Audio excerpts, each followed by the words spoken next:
Assalamualaikum. Waalaikumsalam warahmatullahi wabarakatuh. Permisi ya Ustaz. Silakan.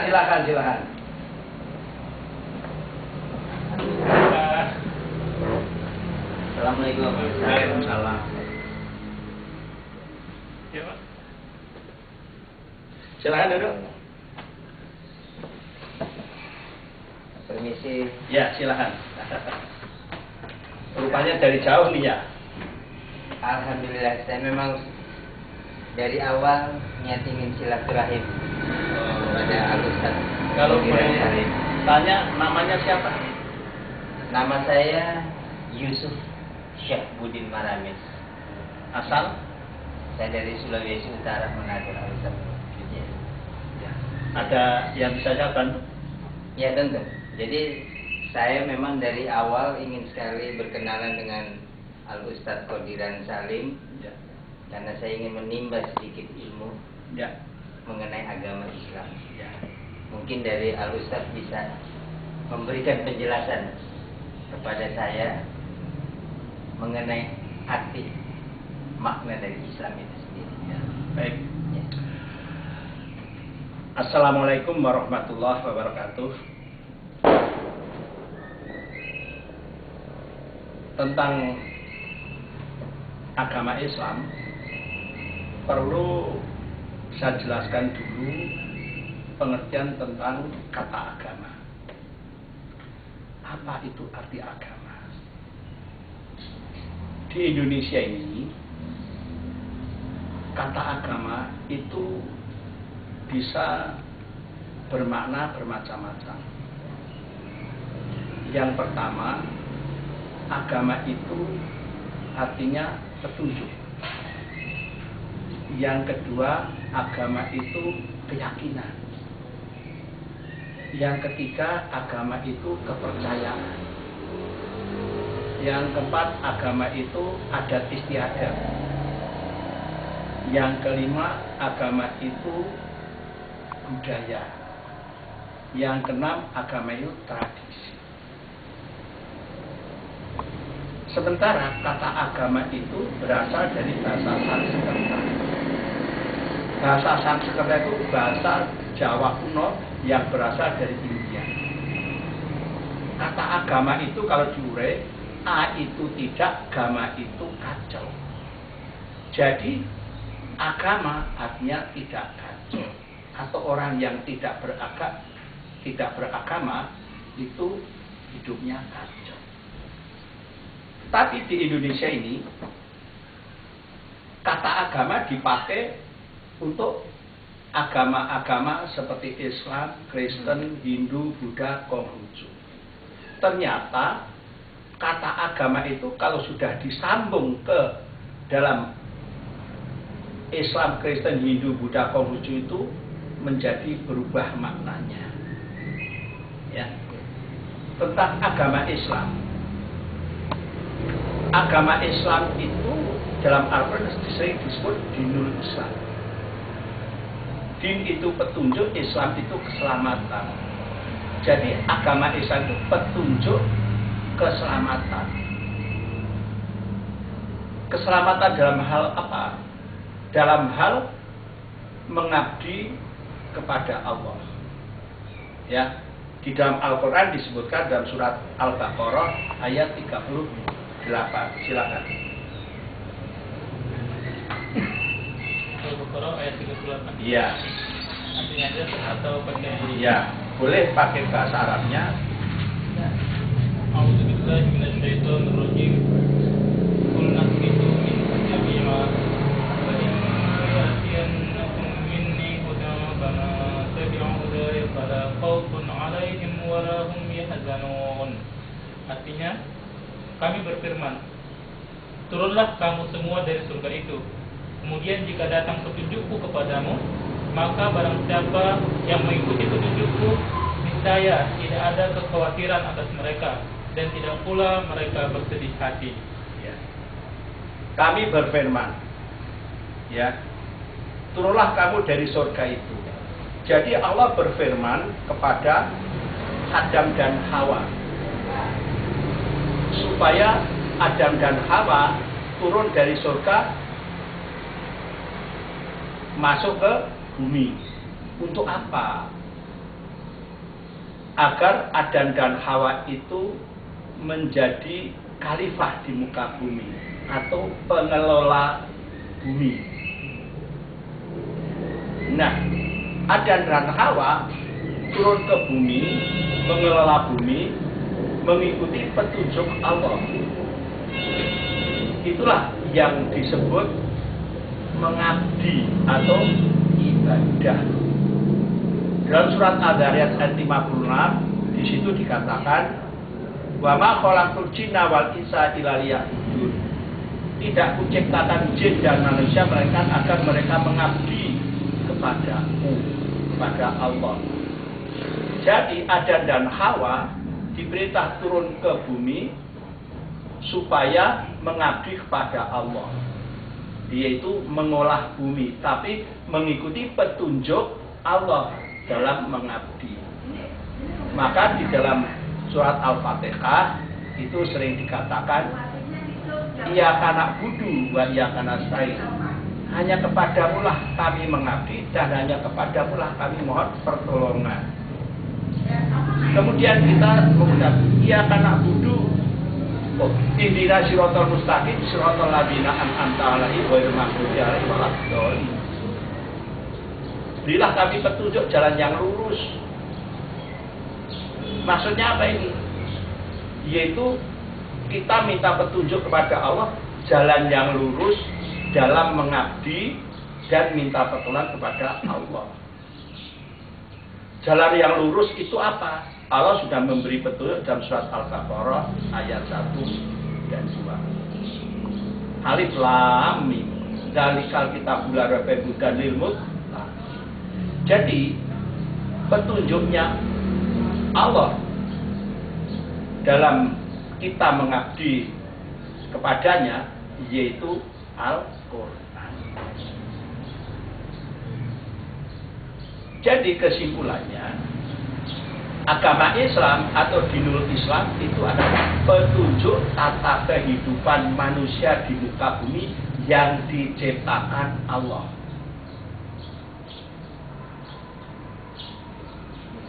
Dan agama Islam atau dinul Islam itu diturunkan Allah sejak Adam. Kemudian dibawa oleh para nabi secara estafet. Kenapa nabi-nabi diturunkan oleh Allah atau diutus oleh Allah? Penjelasannya di dalam surat Al-Baqarah ayat 213.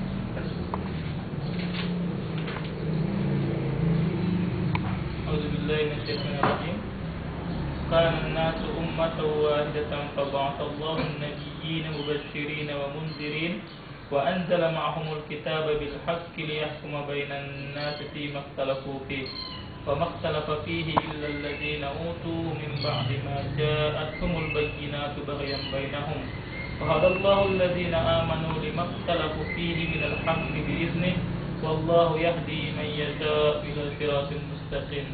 Artinya, manusia itu adalah umat yang satu setelah timbul perselisihan. Maka Allah mengutus para nabi sebagai pemberi kabar gembira dan pemberi peringatan. Dan Allah menurunkan bersama mereka kitab dengan benar untuk memberi keputusan di antara manusia tentang perkara yang mereka perselisihkan. Tidaklah berselisih tentang kitab itu melainkan orang yang telah didatangkan kepada mereka kitab, yaitu setelah datang kepada mereka keterangan-keterangan yang nyata karena dengki antara mereka sendiri. Maka Allah memberi petunjuk orang-orang yang beriman kepada kebenaran tentang hal yang mereka perselisihkan itu dengan kehendaknya. Dan Allah selalu memberi petunjuk orang yang dikehendakinya kepada jalan yang lurus. Ya. Pada mulanya manusia itu satu tujuan, yaitu mengabdi kepada Allah. Ya. Tapi setelah manusia itu banyak, timbullah perselisihan di antara manusia. Apa yang diperselisihkan? Yaitu tentang Tuhannya. Dari situlah mulai timbul kepercayaan animisme dan dinamisme. Dan juga timbul agama-agama selain Islam. Karena banyak manusia yang mengabdinya tidak kepada Allah lagi, tapi ada yang mengabdi kepada berhala, kepada jin, setan, sampai kepada benda-benda ciptaan Allah, seperti memuja matahari dan sebagainya. Nah, karena ada perselisihan itu, maka Allah mengutus para nabi. Tujuannya untuk menyelesaikan perselisihan itu di antara manusia. Ya. Mana para nabi itu membawa kabar gembira dan memberi peringatan. Kabar gembiranya apa? Kepada yang beriman, ya, akan diberi surga. Kepada yang masih tetap patuh kepada Allah akan diberi ganjaran surga. Tapi kepada orang yang berdosa akan diazab di neraka.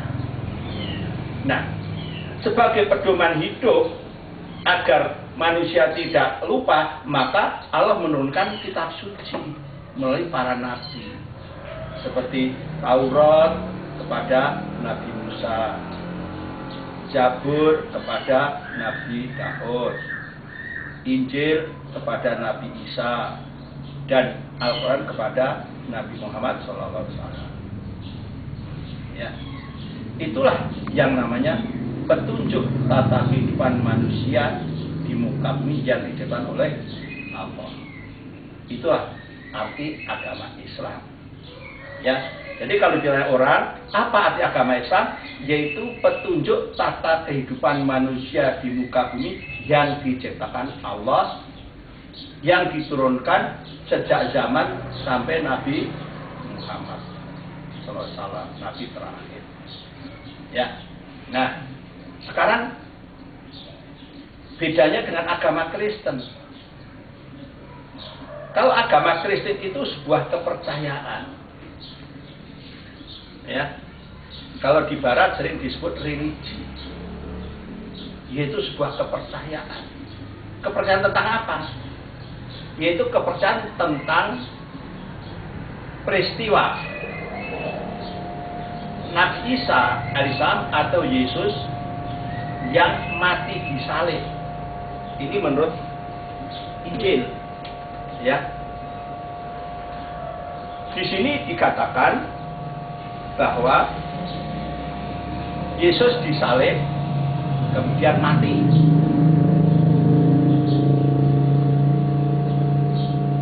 Setelah mati diturunkan dari kayu salib oleh Yusuf dari Arimatia, kemudian dikafani. Di dalam kisah itu penyaliban Yesus dilakukan pada hari Jumat. Jamnya berbeda-beda. Ya.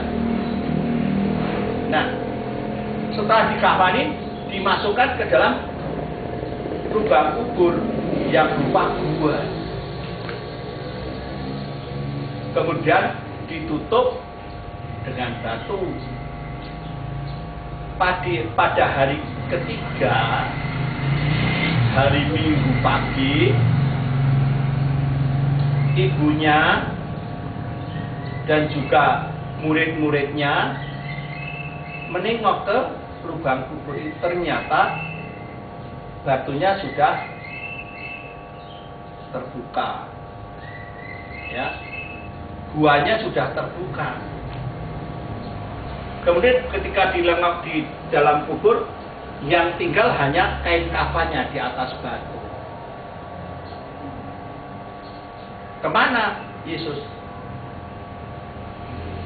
Kata Paulus, Yesus itu sudah bangkit hidup kembali.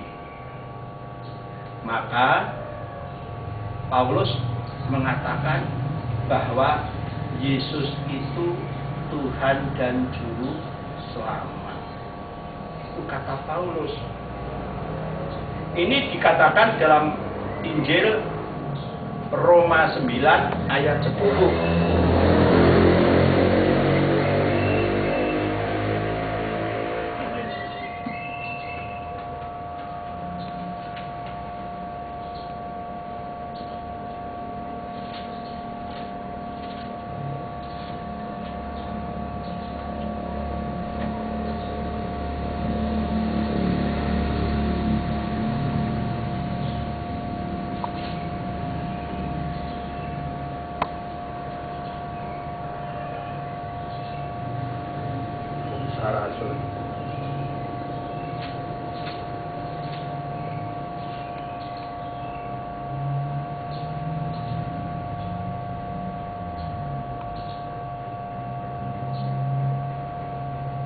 Roma 10 ayat 9 ya. Bukan. Roma 10 ayat 9. Sebab jika kamu mengaku dengan mulutmu bahwa Yesus adalah Tuhan dan percaya dalam hatimu bahwa Allah telah membangkitkan Dia dari antara orang mati, maka kamu akan diselamatkan. Inilah yang dijadikan kepercayaan oleh orang Kristen. Ya. Jadi agama Kristen itu ada sebuah kepercayaan terhadap Yesus yang mati di salib, kemudian dikafani, kemudian dimasukkan dalam lubang kubur, dan diyakini pada hari ketiga bangkit hidup kembali, kemudian dijadikan Tuhan dan Juru Selamat. Ini juga tertera dalam Kisah Rasul 2 ayat 36.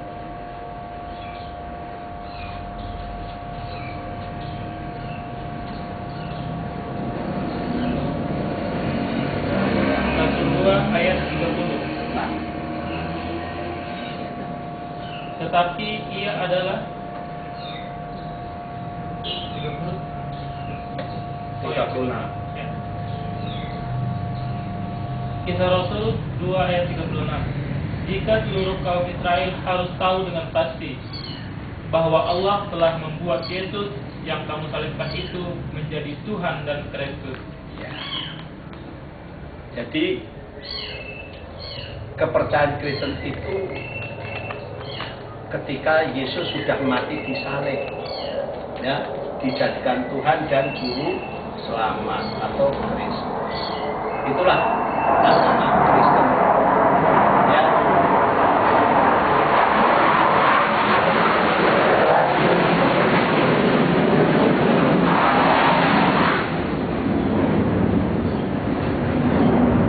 Jadi agama Islam dengan agama Kristen berbeda. Kalau agama Islam itu petunjuk,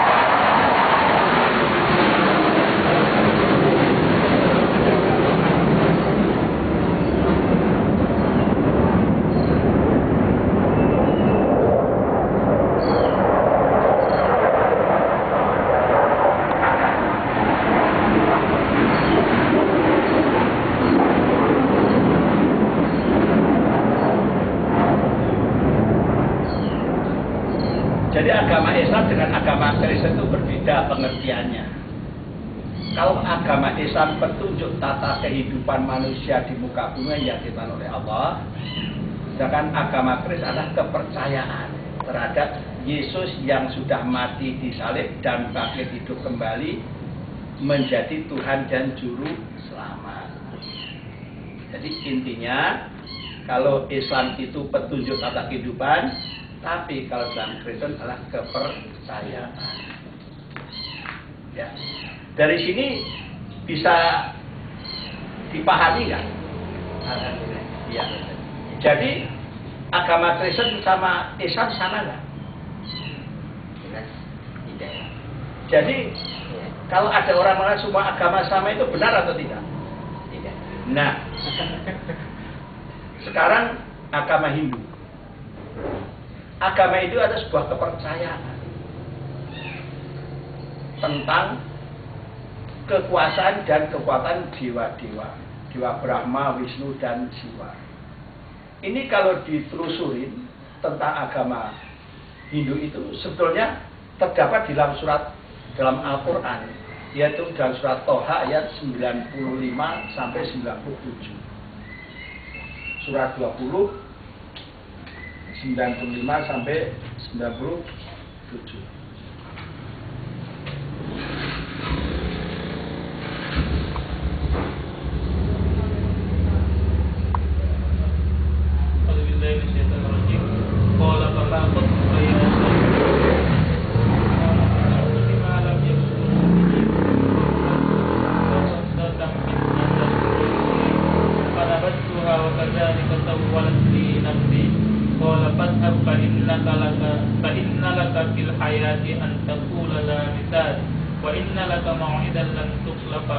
Wanzur ila ilahika alladzi zalta alaihi akifa lanuharriqannahu thumma lanansifannahu fil yammi nasfa. Artinya, berkata Musa, apakah yang mendorongmu berbuat demikian, hai Samiri?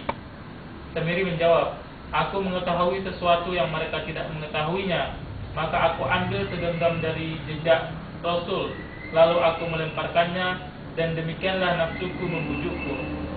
Berkata Musa, pergilah kamu, maka sesungguhnya bagimu di dalam kehidupan di dunia ini hanya dapat mengatakan, janganlah menyentuh aku, dan sesungguhnya bagimu hukuman di akhirat yang kamu sekali-kali tidak dapat menghindarinya. Dan lihatlah Tuhanmu itu yang kamu tetap menyembahnya. Sesungguhnya kami akan membakarnya, kemudian kami sungguh-sungguh akan menghamburkannya ke dalam laut berupa abu yang berserakan. Ya, seperti diketahui, orang Hindu itu menyembah patung sapi. Ternyata patung sapi sumbernya dari Samiri, yaitu umatnya Nabi Musa yang menyimpang. Itulah cikal bakal agama Hindu. Di situ dikatakan, Tuhanmu yang tetap kamu sembah itu akan kami bakar, kemudian akan kami buang ke laut berupa abu yang berserakan. Ini saya teliti ke Bali.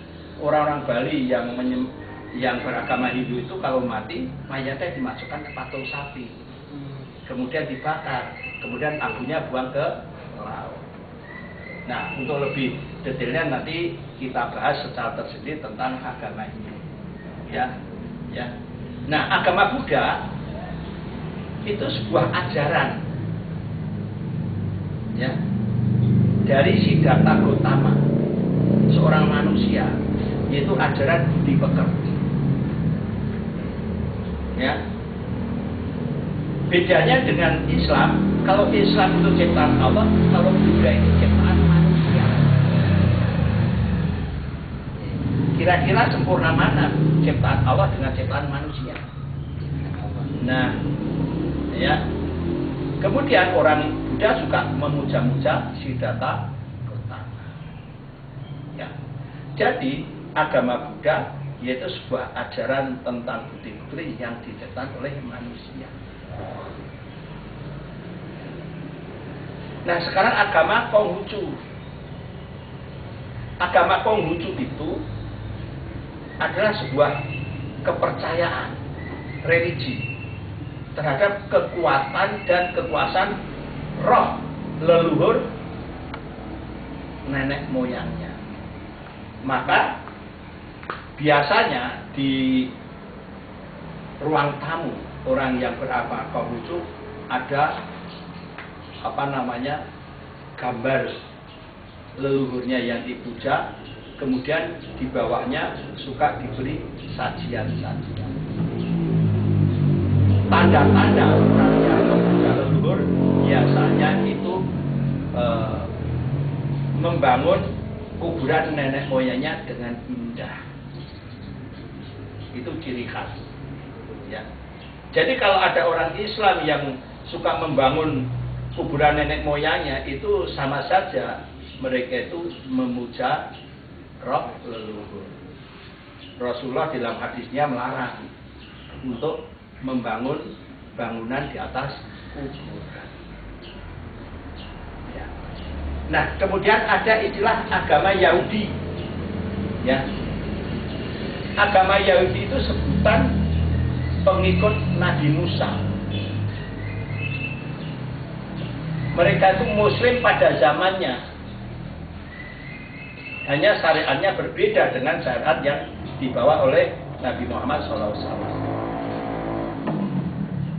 Nama Yahudi itu timbul ketika bangsa Yahudi itu menjadi bangsa buangan di Babilonia. Waktu itu bangsa Yahudi dikuasai oleh Babilonia, kemudian Babilonia dikalahkan oleh Persia. Ketika Persia berkuasa, ada nama raja Persia namanya Cyrus. Itu ingin mengembalikan orang Yahudi di buangan itu kembali ke Yerusalem. Kemudian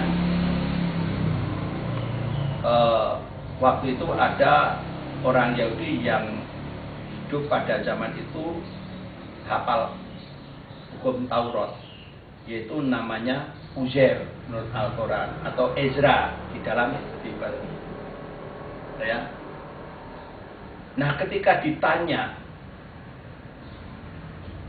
orang-orang yang mengikuti ajaran Nabi Musa itu namanya apa? Benar dia bilang kebanyakan orang keturunan Yehuda. Maka dari situlah diputuskan bahwa agama pengikut Nabi Musa itu disebut Yahudi. Ya. Jadi Yahudi ada dua macam, Yahudi agama dan Yahudi bangsa atau suku Israel yang berasal dari Yehuda. Jadi Yahudi pada zaman Musa itu Muslim karena mengikuti ajaran hukum Taurat. Ya, inilah sekilas tentang pengertian agama-agama ya yang ada di dunia ini. Ya, jadi kalau boleh saya simpulkan, agama Islam itu petunjuk tata kehidupan manusia yang dititip Allah di muka bumi. Agama Kristen kepercayaan terhadap Yesus yang mati di salib, kemudian bangkit hidup kembali dan diangkat menjadi Tuhan dan Juru Selamat. Agama Hindu adalah kepercayaan terhadap kekuasaan dan kekuatan dewa-dewa. Ya. Agama Buddha adalah ajaran budi pekerti yang didirikan oleh manusia, yaitu Siddhartha Gautama. Agama Konghucu adalah kepercayaan terhadap kekuasaan dan kekuatan roh-roh leluhurnya. Ya. Sedangkan Yahudi dan Nasrani itu adalah orang Islam pada zamannya. Yahudi pada zaman Nabi Musa sampai Nabi Isa, Nasrani zaman Nabi Isa sampai Nabi Muhammad. Sementara zaman Nabi Muhammad sampai hari kiamat itu disebut Dinul Islam. Demikian ya, kira-kira bisa dimengerti? Bisa dipahami. Ya. Sangat jelas. Ya. Insyaallah apa yang dijelaskan oleh Al-Ustaz Qadirat Salim akan bermanfaat buat kepentingan umat Islam, terutama untuk ketetapan kita sebagai iman Islam dan ihsan kita. Ya, kepada Allah Subhanahu wa taala. Saya sebagai manusia biasa ya tidak lepas dari kekurangan dan kesalahan. Jadi kalau ada penjelasan saya yang kurang tepat ya mohon diluruskan. Yang benar hanyalah Allah semata. Amin. Ya. Akhirul kalam. Bila itu Assalamualaikum warahmatullahi wabarakatuh. Waalaikumsalam.